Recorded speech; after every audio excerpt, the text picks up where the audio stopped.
Well, hello again. Welcome to Horror in Detail. Today we are going to share Wendigo and Cryptids encounter stories. First story. This story was shared by you/the_law_son. My experiences with the Bell Witch haunting. I lived in Adams, Tennessee growing up from about ages 14 to 18, 2004 to 2008. A couple of weeks after my family and I moved there, something unexpected happened. I was mowing on my dad's tractor, with a big 8 feet wide back-end mower. I was going down a hill when my horizon line violently was thrown around as the tractor tires hit something. I disengaged the mower, pulled the tractor around at the base of the hill I had just gone down. My blood went cold as I look up through the swathe I had just cut. Like a buzzer going down the middle of someone's head, making a lane in the grass. In that lane were 4 Native American burial graves. My parents started reaching out to anyone who might be able to help us identify the graves, anthropologists, historians, accredited people, etc. Those people unanimously agreed that these 4 graves were from the Trail of Tears. They corroborated this from what I remember because of how the graves were laid, very very shallow, with a giant slab of stone where a gravestone would be, the fact that they were interned on a hillside to keep the water from sinking in and raising the bodies since they had to bury them so quickly, and many other reasons.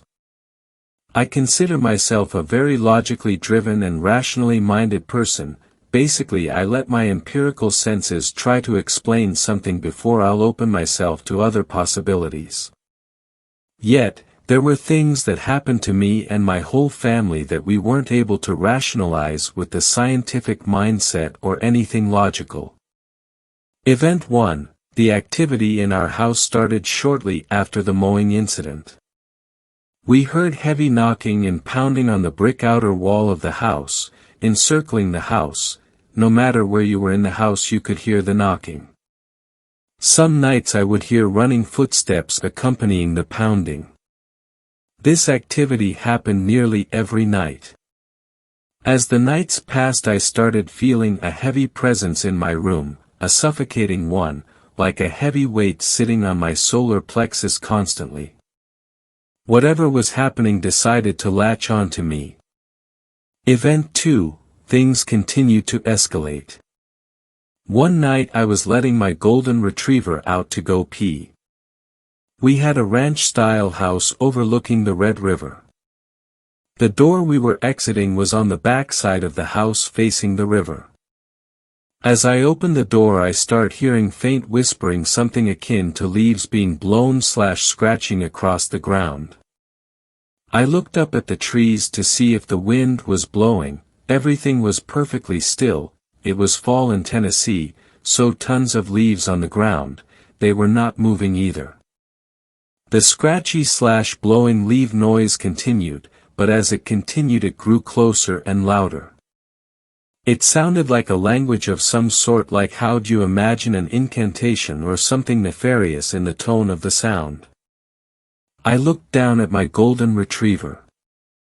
All of the hair on her back was standing up and she was snarling like a rabid wolf, yet not barking, just kind of frozen in a fear response. I started getting extremely nauseous and could smell sulfur. I was completely frozen when my dog launches herself through the door's threshold and starts gnashing her teeth mid-air, snarling and chomping. The voices were now coming from directly in front of me. I could hear them as if someone was standing there a foot or 2 away. I grabbed my dog mid-air and pulled her quickly inside, slammed the door and threw the deadbolt into place. The door and frame shook violently as a vicious pounding started hammering on the threshold.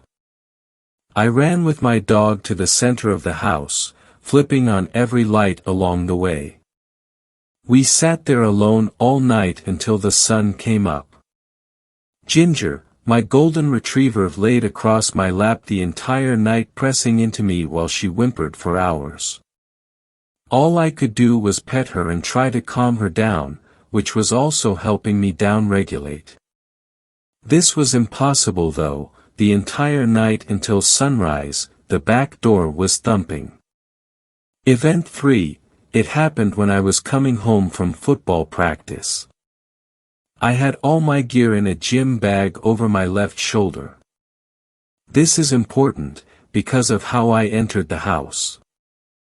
As I closed the front door behind me, I began sitting down the gear bag from my left side, which caused me to look right. The room when you first walked in was our library, where we had a leather couch, chair, piano, bookshelves, and a wooden rocking chair. There was something sitting in the rocking chair. My peripheral vision caught it first, the chair going back and forth. As my vision centered on the chair, there was a humanoid-looking shape sitting there, head glancing downward at the book it was holding.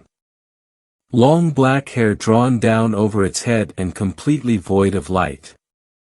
To picture what I saw, imagine the silhouette of a person, but rather a void of light.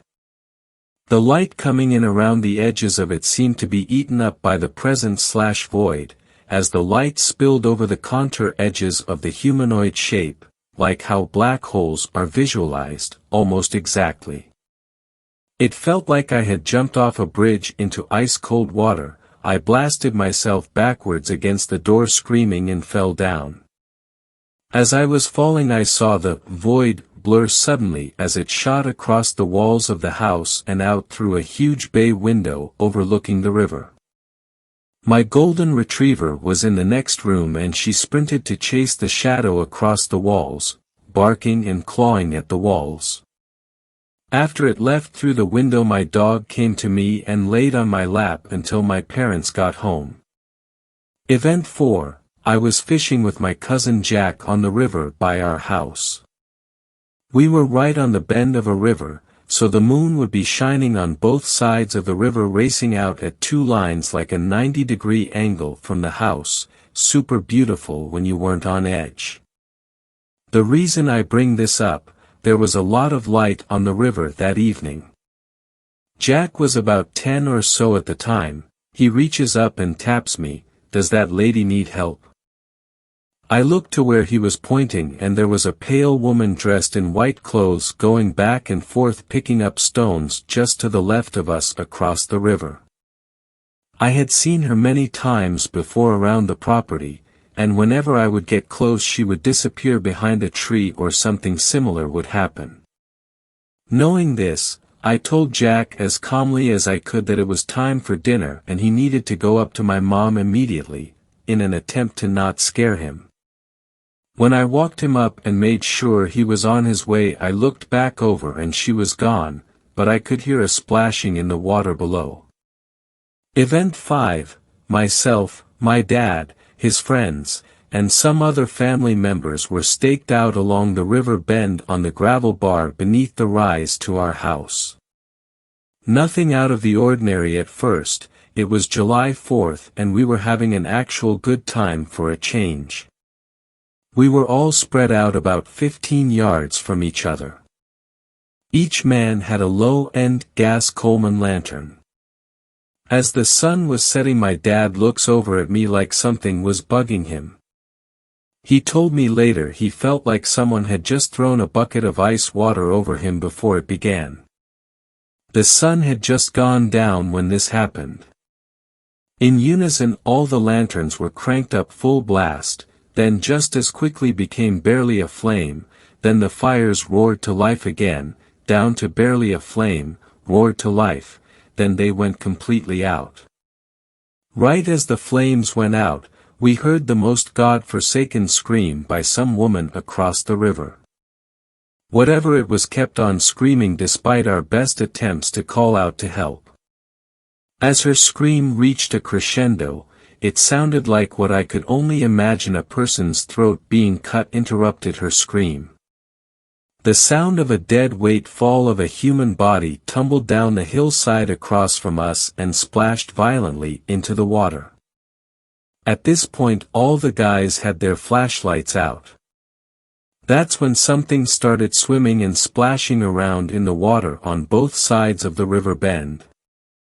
The splashing receded towards the opposite gravel bar, and whatever it was got out and started pacing back and forth across the rocks there. We were pointing all of our flashlights to where the sound was coming from, but we couldn't identify where it was originating. It's safe to say we were running up the hill at this point. We all got inside the house, locked the doors, then gathered in the central living room.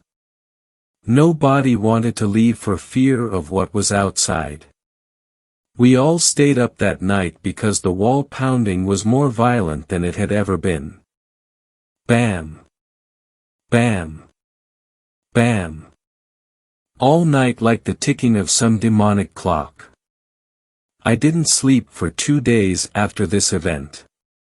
Event 6, Lost Time. I was walking through the woods near the Bell Witch Cave. One moment it was completely sunny and blue skies about mid-afternoon. The next moment it was overcast and looked like maybe 4 p.m. Event 7, Night Terrors. Torture dreams, being held down and brutally drawn and quartered, dreams of walking through the house and the void person placing their hand on my chest and pushing through my solar plexus, body violently shaking in the dream like having a seizure. Event 8, visited the Bell House/plantation marker in a tobacco field adjacent to my family's property. Brought friends to try and prove that something crazy was happening to my family. The rite of passage in the area is to go to the stone marker where the paranormal events happened hundreds of years ago, then dance on the stone saying, "I don't believe in the Bell Witch." I got them to promise that they wouldn't do that while we went. Of course, the moment we get there, one guy who doubted the legends in a massive way, jumps up onto the stone marker and starts screaming, "I don't believe in the Bell Witch," as loud as he could. I get so upset at him. I'm the only one that knows the way back, so I said, "Come on guys, we're leaving." In this area it's known as the Tennessee River Valley. So there's tons of flowing water etc. around these tobacco fields. The reason this is important is because of what happened next. We're making good time walking back across this crop field, hundreds of yards long. A mist starts rolling in from the river bends and begins to saturate the field. The temperature drops easily 25 degrees or so and we start seeing our breath. I begin to smell sulfur in the breeze. As the mist became a fog it began. I started hearing this wheezy and deeply cavernous sounding breath around us, like being inside a cave that was breathing. Out of nowhere we started hearing these giant blasting sounds and I realized something was walking on the chopped tobacco stalks. Side note, when they harvest tobacco they use a machete and cut down at a 45-degree angle, leaving about 3.5 feet of brittle stalk poking out of the ground. When you step on said stalks, they disintegrate in a very loud way as they burst apart. This starts happening all around us like an army of native spirits running around as if we were in a bandwagon battle. The blasts were coming from every single direction in the fog. That's when I hear it, that deep cavernous noise turns into this giant sniffing sound, like some Lovecraftian beast smelling its prey just out of eyesight. At this point I yell run in pure panic mode. We take off across the field trying not to trip and be skewered on the stalks. They dry out and get really sharp where they harvest them. Also, Robertson County is the world's largest producer of tobacco per square mile, so these fields are everywhere. Fun fact. As we are exiting the field and our feet hit the gravel road, the lower center part of my back suddenly explodes in agony. I look down and there's a massive rock laying at my feet and I realized that I had just been assaulted. By the time I got to my house and examined my back in a mirror, The bruise was about the size of a basketball and was already turning black. Event 8. Woke up outside about 3 in the morning. I was laying next to the 4 graves on the property. The night was awfully cold, but I woke up soaked in sweat. We lived there for so long that I have many events to share, process, and willing to have discussions about my time there with you all. It is really hard for me to talk about this stuff without re-traumatizing myself, but my friends and family are encouraging me to share my experiences with like-minded people so I can try to find peace surrounding my trauma. Second story. This story was shared by you/Snexanshit. Witch encounter in Mexico. In Mexican folklore, an archetypical witch is the lechuza or owl witch. It is said a la lechuza makes a pact with Satan or other evil spirits in order to gain this ability. They are often portrayed as older women, and it is said he removed their legs and hide them while they are in their owl form. As a child I was told legends by my maternal grandmother who swore encounters with witches. Luckily I wouldn't have any encounters until my adulthood. 2 years ago. I was in Mexico in my dad's hometown, a small town of maybe 9,000. Our house in Mexico is a fair bit away from the main town at the very end of a very long dirt road. To the left of the road is small traditional houses, and to the right is a deep gully/trench which was once a river, and on the other side of the gully is woods. It was around the time of the town's festival, which was an excuse for the adults to get drunk in the town's plaza while the kids played at the fair. I opted on leaving early as I was tired and didn't like drinking. I hitched a ride with someone from town who lived at the beginning of the dirt road, which meant I'd have to walk about a mile, close enough. 10 minutes into my walk I heard what sounded like birds and assumed the birds nearby in the trees were settling down for the night. I looked at the trees, and about 10 feet up I saw a pair of eyes bright orange staring me down. I was unnerved but pushed on and ignored it. I heard more rustling and looked back, noticing the eyes had gone, which led me to believe the bird had flown away, when suddenly I heard a voice from the bottom of the gully, "Hey sir, come here." I decided to ignore it, but it kept on pestering me until I snapped and walked towards the gully to tell this woman to leave me alone. I started telling her that I was in a rush to get home when I noticed something weird. She was dressed in Tarahumara, native attire, which meant she had a long skirt, but it was not all the way down. This woman's ankles were missing and she appeared to be floating. She looked at me with utter hatred in her eyes. I realized she knew that her secret was out, and I bolted for the house, hearing as a large flapping sound followed me. I looked back, and flying behind me was a huge owl with bright orange eyes. I ran into the house, but I only had a few seconds of peace before something was banging on the door, screeching inhumanly. I panicked and remembered my grandmother telling me prayer was the best defense against a witch, which I started doing, which seemingly worked as the screaming stopped. I decided to place salt in the doorways when something broke the kitchen window above the sink. Attempting to come through the window was that same owl, but this time it was gargling vaguely human words. In a panic I took the salt I was using on the doorways and threw it at her. Immediately it backed away from the window and perched itself on the fence, staring daggers into the window. I sat on the couch on edge all night and eventually passed out. The next morning I woke up hoping it was all a horrible dream, but upon entering the kitchen saw the glass from the broken window, and when I stepped outside I saw large scratches on the front door. I walked over to the fence where this owl was perched, and on the fence and the floor surrounding it was blood. Unnerved I started sweeping the glass out the front door when I saw her, an older native woman, across the gully among the trees staring at me. Her face was covered with small cuts as if she had been assaulted by tiny shards of glass. I knew this was here, and I stared her back down until eventually she retreaded into the trees, and I never saw her again, thankfully. Every time I go back I still place salt in the doorways and pray as soon as I enter the house.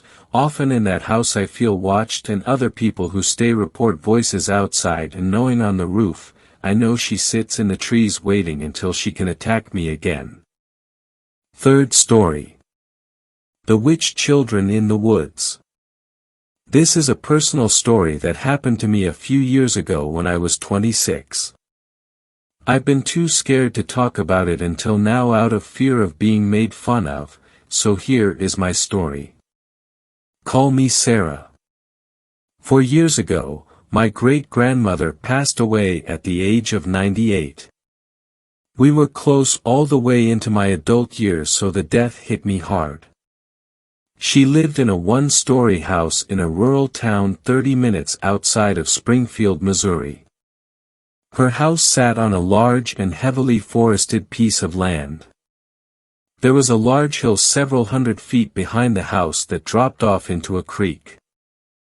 I spent almost my entire childhood staying on this piece of land and had learned how to take care of it and the house.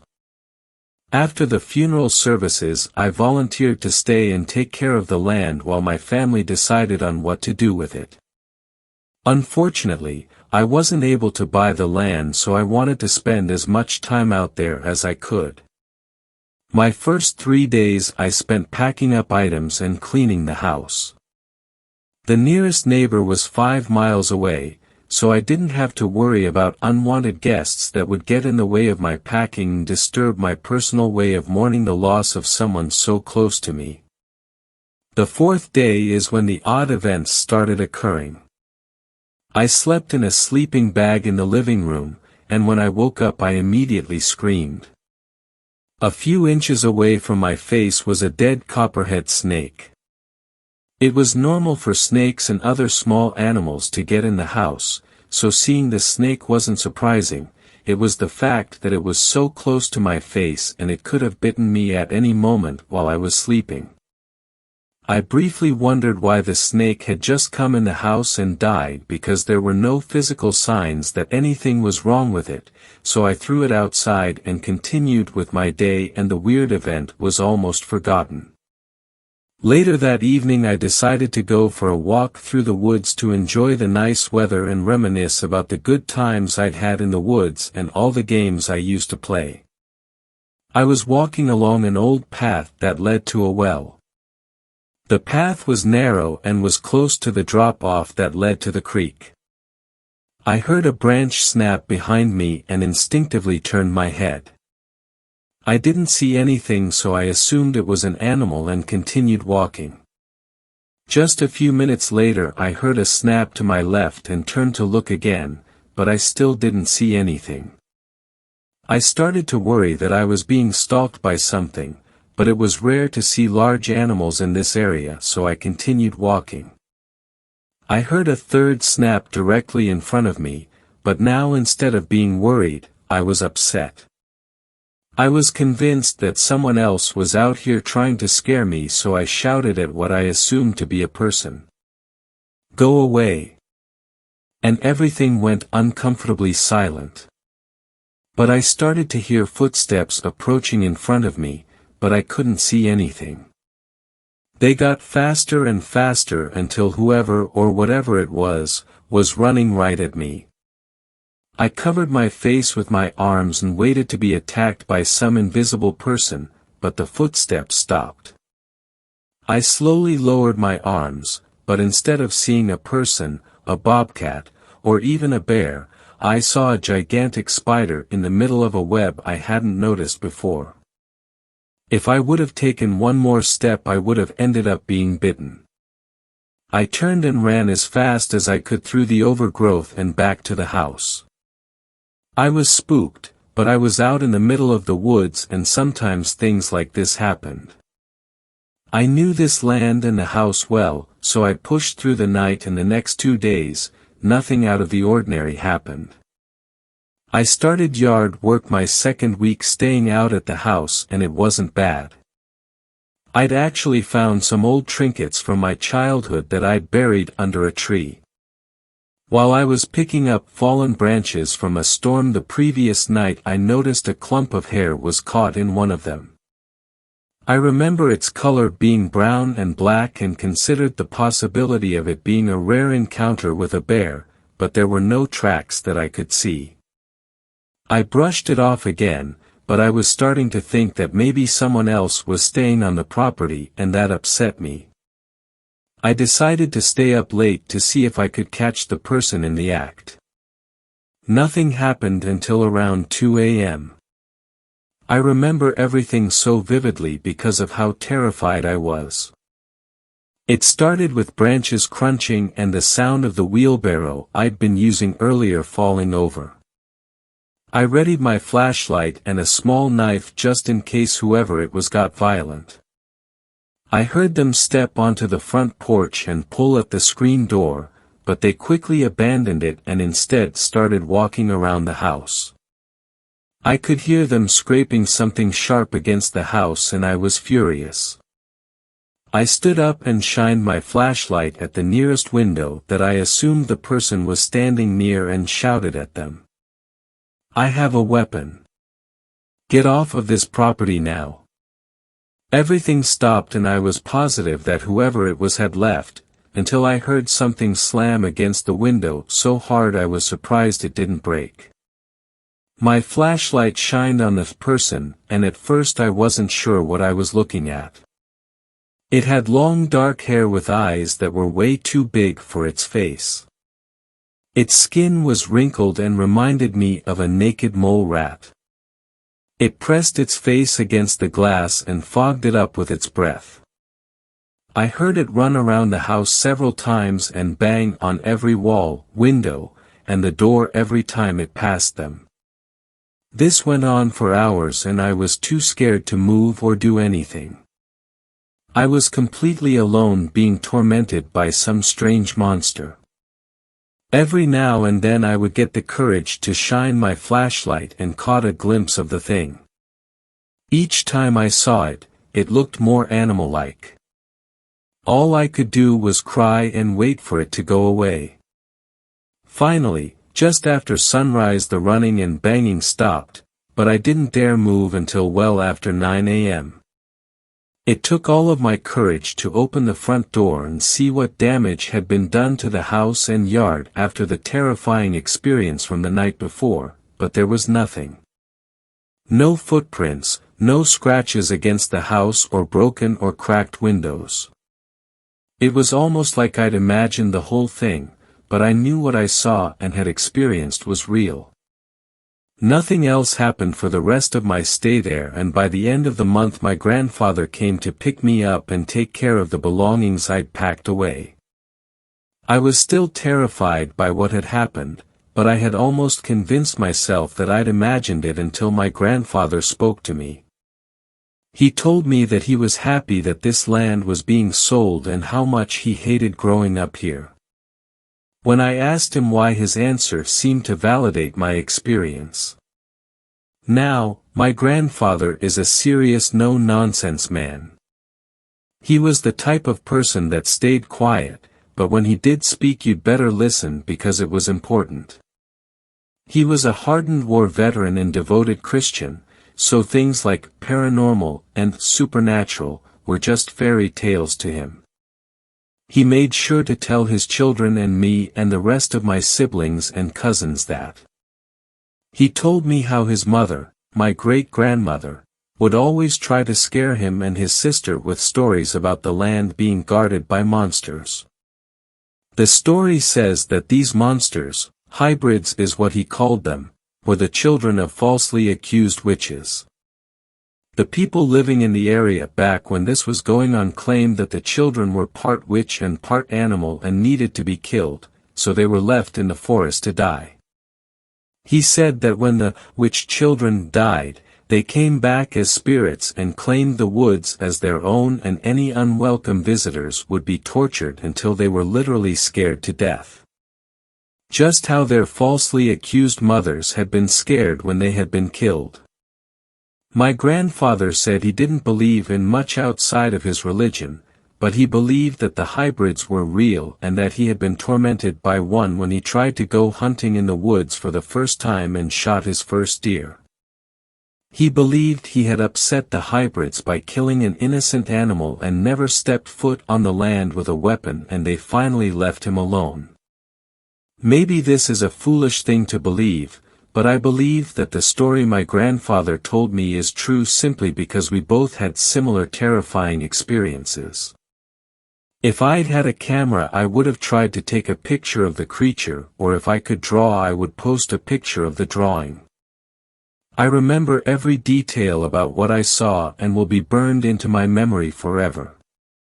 All of my childhood memories seem tainted now because of this experience, and now, I don't think I'm going to miss the land as much as I first thought. It didn't take long for the land and the house to be sold. The hybrids, or whatever it is out there, can be somebody else's nightmare. One night was more than enough for me. Fourth story. This story was shared by you/Melomonsters. Which story? My family from my dad's side have many stories of witches. Any family member from my dad's side always have a paranormal story. Usually about witches. I don't know if this will sound real to you. But my family has always told these stories. My uncles, dad, and grandpa all have a story related to witches. And some of my aunts as well, and grandma. So I believe them and just am here to share their stories. My dad's family come from a small ranch of Mexico. That ranch is in Zacatecas. The ranch is really small. So small that basically all my family lives there. Usually if you live in that ranch you're related. There's probably only 4 or 5 families that are not related to us. The ranch is small and very dry. It has dirt roads and so on. Once my uncles were getting ready for a party. They were young at that time, maybe early 20s. The party they were going to was in another ranch. So it was a little far away. My uncles being party people, they would take their horses and go to the party. Sometimes they would come back very late. Actually, that was usually the case. So they got ready and started heading to the party. It was very dark, but they didn't care. They got to the party and one of my uncle, Steve, saw these 2 girls away in the corner. He saw them and said that they were very beautiful. They had light color hair and light skin. Being in Mexico, it was really rare seeing a girl like that. Steve then elbowed my other uncle, Andrew. They then walked up to the 2 girls and started dancing. After a few dances they headed home. They said bye to the girls and took off in their horses. They were riding their horses for about 30 minutes, then they saw the same 2 blonde girls walking down the dirt road. They stopped and got off their horses and walked toward the girls. Seeing they might have wanted a ride home. My uncle then heard one laugh, and in front of his eyes they had disappeared into the darkness. They both got back on their horses and continued on. They later came across a laughing sound. My uncle Steve got off his horse and asked who was there. Yeah, it seems stupid now, but my uncle really didn't care about getting hurt. Steve then saw 2 birds. He said it was a really big bird and as dark as the night sky. And the 2 birds were laughing at him. Andrew got off his horse and walked toward Steve at this point. Both of them looked at the laughing birds confused. Then one of them speaks. "We enjoyed dancing with you boys." My uncle really didn't enjoy the fact that he had danced with a witch. So he took out his gun and started shooting at the birds. He always carried a gun with him. The birds just flew around and laughed at him more. My uncle started swearing at them. They didn't appreciate it, so one flew down and clawed at my uncle's face. He only got a little scratch, so he didn't care. The birds flew off thanking Steve for the dance, saying his name. My uncle never gave any of the girls his name. They just grabbed their horses and went back home. That never stopped my uncles from going to parties. That's the end of my uncle's story. It's a true story that happened to them. I have more from my family I hope to post here as well. Might post pictures of the ranch as well, if you're interested in that part of Mexico. Fifth story. This story was shared by you/Ty_pod. My boyfriend is telling me to come outside, he isn't there. My boyfriend works late hours, and when I know he's on his way to my house, I'll sit and wait for him in the kitchen to greet him. The main door is in front of me while the back porch one is behind me. He tends to come through that one so my dog doesn't bark. He called me a few minutes ago and said he just left work and he's on his way, so I did my normal and sat at the kitchen table scrolling on my phone until I got the "him outside" text. After a few minutes of scrolling, I heard his voice. The only light outside of my house was the porch light, so I look out of the kitchen window and nobody's there. "Baby, come outside." Normally his voice is reassuring and welcoming, but I had a terrible feeling and decided to call his cell phone. His phone is a track phone that he buys service for, so sometimes it simply rings twice, which is what it did every time I called. Eventually, I gave up and stepped into the back porch to look outside. Maybe his phone died and he needed me to unlock the door for him. I could feel my heart drop when I remembered the door was unlocked. I start to text him asking him to answer his phone, but while I'm doing this the voice turns from a gentle tone to an angry one. It yelled my full name and told me to come outside. My boyfriend never calls me by my full name, and at this point I'm starting to feel scared. I looked outside and it now knows that I'm not in the kitchen and that I looked out of the back porch window. I call him again. After what felt like hours he answered in a concerned way, apologizing because his phone was on vibrate as well as it not working. "Why are you telling me to come outside?"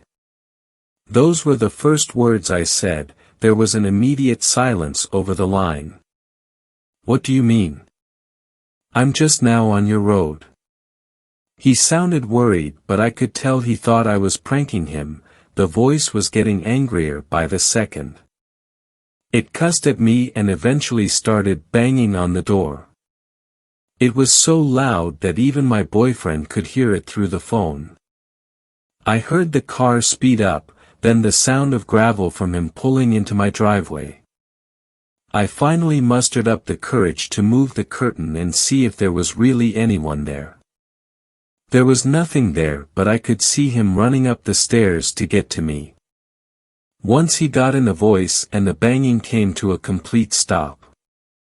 I stood shaken while he looked around my yard only to see a deer running away on its hind legs, just for the front two to hit the ground in front of it as it went into the nearby woods.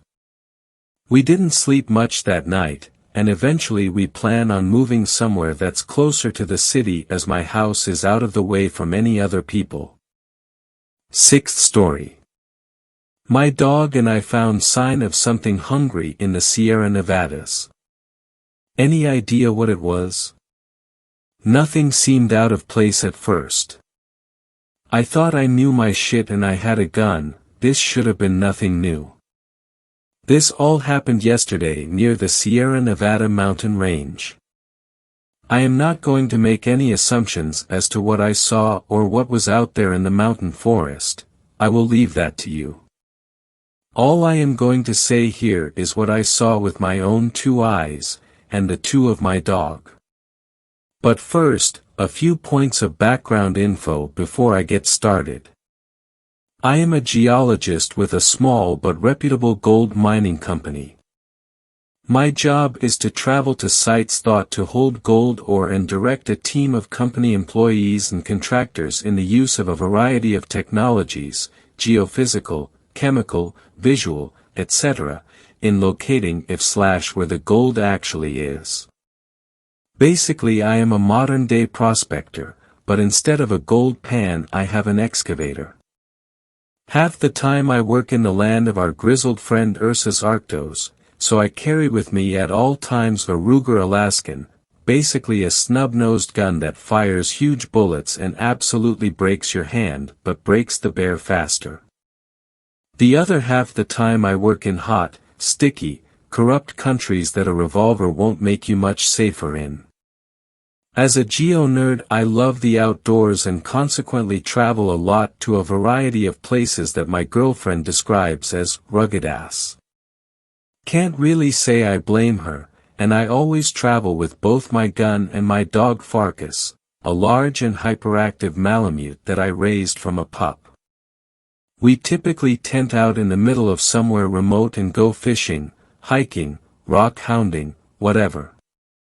I stay away from swimming, caving, climbing, and the other things that tend to kill you if you do alone. Farkas and I do everything together, and I always try to avoid living through my camera lens, so I have a GoPro harness for him. He wears it around, and if anything interesting happens I flick it on with a remote I have.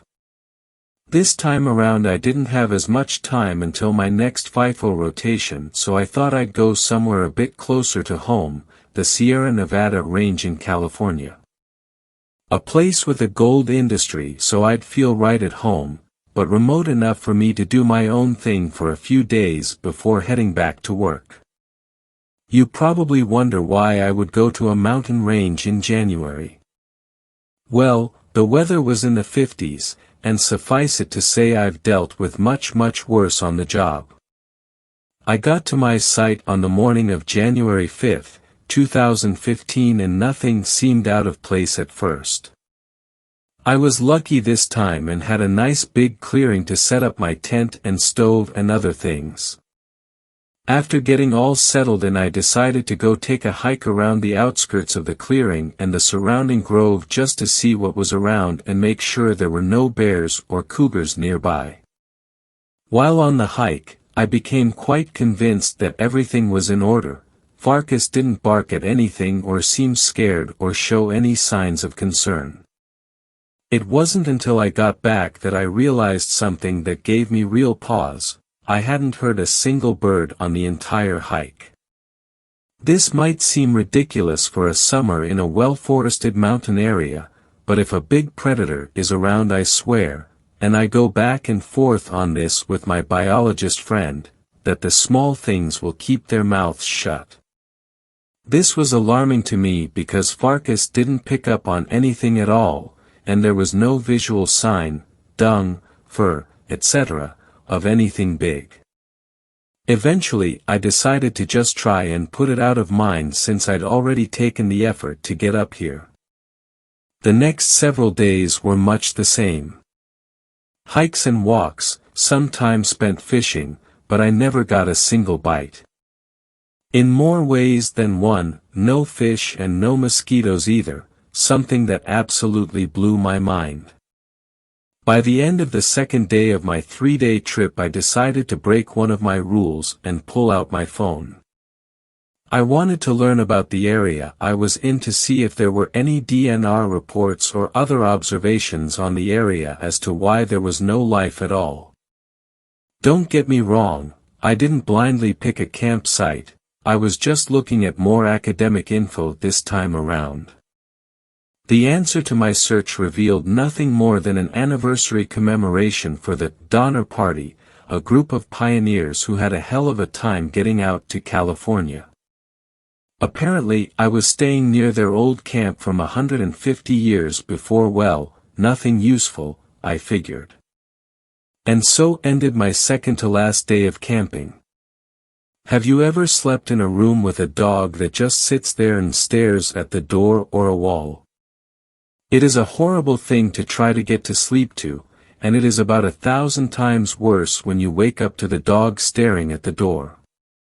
I quickly threw my boots on, leashed Farkas, and took a step outside. The second I unzipped the door I was filled with a profound and deeply unsettling feeling that something was off. Wrong. An uneasy feeling in the pit of my stomach. I had survived bear encounters, but those felt more direct, brutal and untamed, natural. This was different. This was a sense of wrong, a sense of some sort of mistake, not an active feeling as if I was being watched but more a knowledge that bad was around me. You might have felt it yourself if you've ever left your car unlocked in a bad part of town. It was the sort of feeling that reminded me of some of the less safe countries I have worked in. I decided what I would do, a once-over of the perimeter to make sure there weren't any bears or big cats, and then I'd pack up before loosing Farkas with the GoPro on to see what it was. I was heading out soon anyway, so I figured I would be able to review it soon enough. I let Farkas go, flip the camera on, and he immediately bolts to a steepish hill about 100 feet from my tent. He looks at it and barks a few times before I realize there is a sort of hole or tunnel there, about just wide enough to crawl through. I mentally kick myself for not expecting this sort of thing as a miner, but before I can grab him, Farkas weasels his way into the tunnel. Fuck. Now this won't be good, I can't lose my dog. What if there is a raccoon or something? About a minute and a half pass of me waiting and frantically calling Farkas' name before he comes squeezing his way out. He smells like shit, like actual shit, and he is covered in blood. I about lose it. It was like seeing my child hurt, but at least he is out of the tunnel. He comes over by me and sits down on the ground by me, and I start to investigate him and realize that he doesn't have any cuts or injuries. The blood must be from something else. Okay, this could be worse. I am about to accept that some rodent must have died down the tunnel, but then the thought of the absolute quiet of the area and the lack of any animals made me stop and think.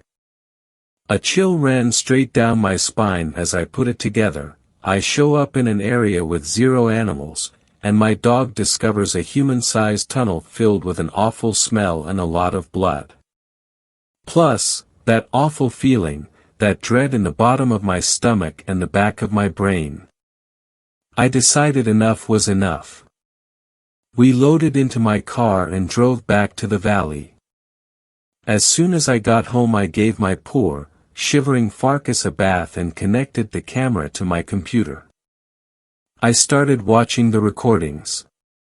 A bit of a picnic with my girlfriend and I plus Farkas, our first hike around the site, my failed attempt at fishing, where there was nothing in the water but mud, an early morning shot of, I had found it.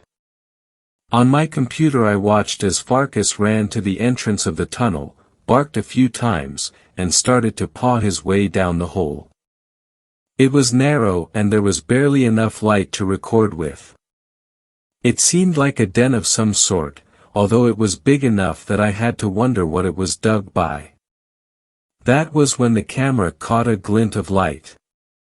I stepped backward a bit on the timeline and played back again slow motion. It was something wet reflecting light, something greasy and red. Like an oil spill, but it was blood. And then I noticed what was swimming in the blood. Bodies. Parts of them, at least. A goose here, a deer's leg there, it was unmistakable. There was no denying what I was looking at, a hand, a human hand. Torn up and bloody. But a hand nonetheless. It seemed as if time had stopped.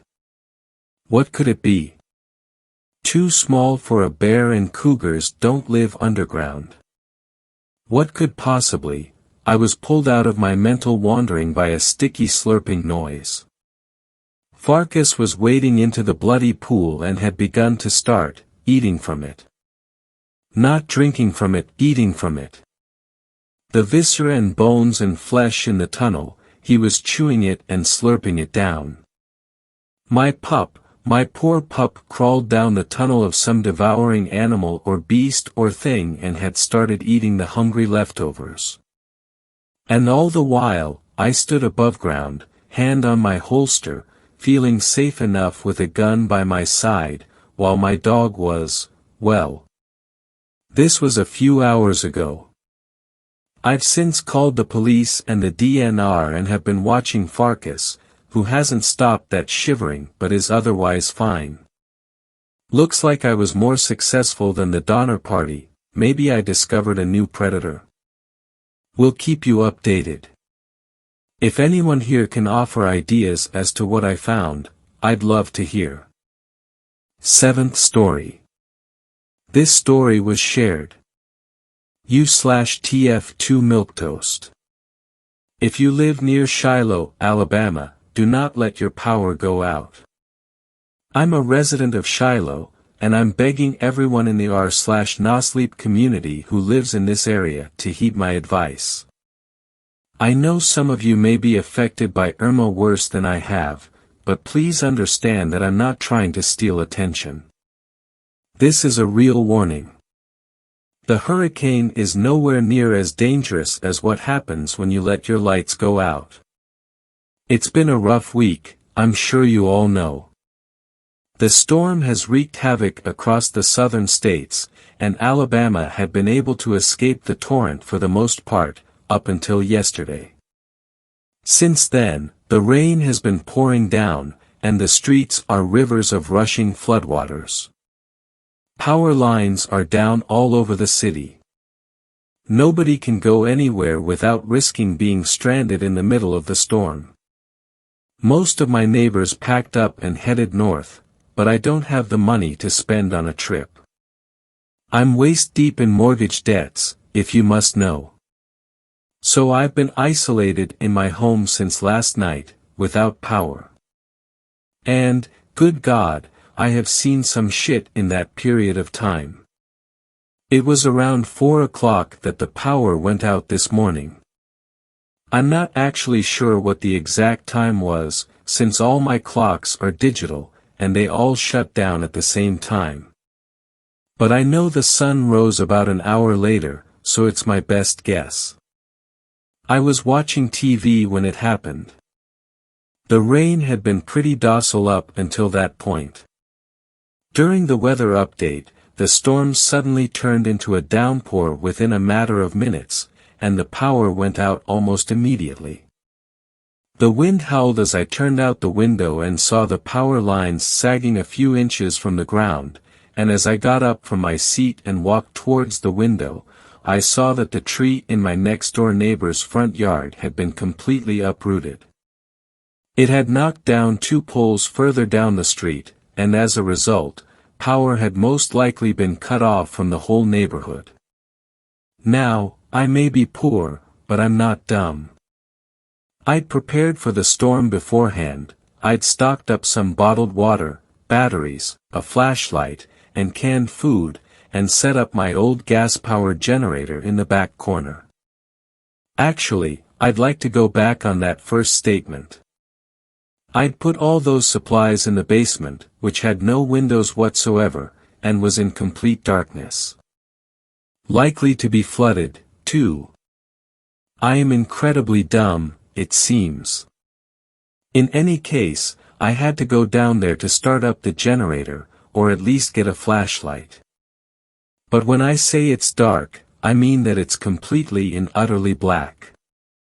I'm not exaggerating when I say that you couldn't see anything down there. I started the walk down the stairs, feeling the railing for grip.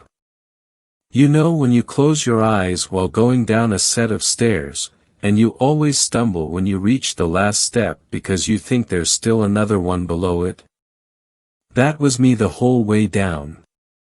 Each step creaked loudly and noisily, as if they would break at any second. I was surprised I could distinguish it from the deafening sounds made by the rain and wind outside. Eventually I made my way down, and I leaned against the wall with my hand to try and feel where it turned the other way. I was slowly making my way towards the corner, taking note of the texture of the wall so I could find my way back out. Suddenly, I felt my toe smack against something hard and sharp-edged. Swearing, I let go of the wall and clutched my throbbing appendage, crouching on the floor. Then I heard the creaking. It came from somewhere behind me, probably from the stairs. My heart raced. I heard about how people go crazy and start looting places in a disaster. The last thing I wanted was someone stealing my things while I was down there. Against my better judgment, I called out into the pitch blackness. "Hello." As I spoke this, the area fell deathly silent. All I could hear was the muffled whoosh of the billowing gusts of wind from outside. "Is anyone there?" Still no response. I stood up and found my way back to the wall, now with a slightly more hastened pace. Soon after, I found the corner, and swung around it. I knew it was a straight line from here to the supply chest, and then a door that led to the generator. Cautiously, I tiptoed over what I assumed to be boxes littering the floor, almost losing my balance a few times. After a few minutes of stumbling, I finally reached the chest. I undid the hatch and lifted it open, sticking my arms in and rummaging around for a spare flashlight. Amidst the rustling of the colliding batteries and cans, I thought I could hear a faint pattering on the wall behind me. I dismissed this and breathed a sigh of relief as I retrieved the flashlight and flicked it on. Just in time to see a box finish sliding across the floor. I began to panic. "Hello?" I called out. "You're trespassing on private property. Whoever's there, I have a gun in here, and I'm going to use it legally if you don't evacuate the premises immediately." I didn't have anything of the sort. I hoped whoever it was hadn't realized that. I waited for several minutes. After seeing no further movement, I decided to turn around and get to the generator as quickly as possible. I could have sworn I saw a vague outline of a black tendril in my periphery as I swung around to face the door. Grasping the freezing metal handle, I pulled it open and shined the light inside. Cobwebs littered the place, with mouse droppings and spider molts peppered all over the walls and floor. I put the flashlight in my mouth and brushed away the debris, looking for the handle. A rustling noise came from behind me. My heart beat rapidly as I felt around the machine for the pull cord. Another rustling noise. Close. I exhaled as my hand touched the plastic handle of the pull cord, then sharply took in a breath as I strained to pull it. The rustling was now only a few feet away from me. I pulled, almost throwing out my back. Nothing. It was cold as ice. It grew louder. "Come on." I pulled again. Nothing. "Come on." Silence. "Please just start." I wrenched my arm into the doorway and yanked as hard as I could. My heart skipped a beat as I heard a series of snaps. Then, the basement was filled with the familiar cacophony of internal combustion. I leaned back and breathed a sigh of relief as the generator buzzed away. But the relief didn't last long. It wasn't until I'd cleared my mind of the fears of looters that I realized that something wasn't right. It hit me like a pile of bricks. The lights were still off. The noise wasn't coming from the generator. And as I turned around, I found myself face to face with the creature that was producing the noise. It was freakishly tall, with pale blue skin and glowing blue eyes. It was suspended by what I first thought were legs, but were actually arms that stretched from its shoulders to the ground. It had no legs. But, most disturbingly, it had no lower face. It was like the top part of a skull. Panicking, I swung back around and thrust my arm back onto the pull cord, tugging it viciously and screaming. I could feel the thing's breath on my neck, cold and moist. Suddenly, with one final tug, the generator wheezed into life, lights coming on and power flooding to the rest of the house. The ceiling lights blinded me for a second, and I raised my arm to shield my eyes. In that split second, I was able to witness the creature darting around the doorway, shrieking in a higher-pitched version of the generator buzz, just out of the corner of my eye. The movement was instantaneous, like a bungee cord retracting. I peeked outside, expecting to see it going up the stairs. But it never did. I don't know exactly what I saw, but I know it's still out there. If it moves during the day as fast as it did this morning, who knows where it's gone, or whether it's still here. But what I do know is that, if it is still here, it doesn't have long to wait. I've run out of gas cans to refill the generator, and it can't last much longer than a few hours, at most. When the light goes out, it'll come back to finish what it started. It waits until you're isolated, secluded in the darkness, and then it gets you. And then it comes for everyone else. If you're reading this and you live near Shiloh, please, don't be cheap. Buy a generator. If you can't, go somewhere that has power. Do anything to stay in the light.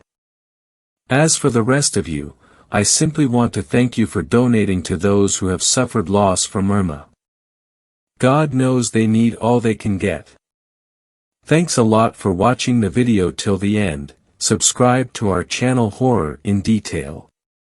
Drop your opinions/suggestions in the comments section, and like the video as it helps with the YouTube algorithm.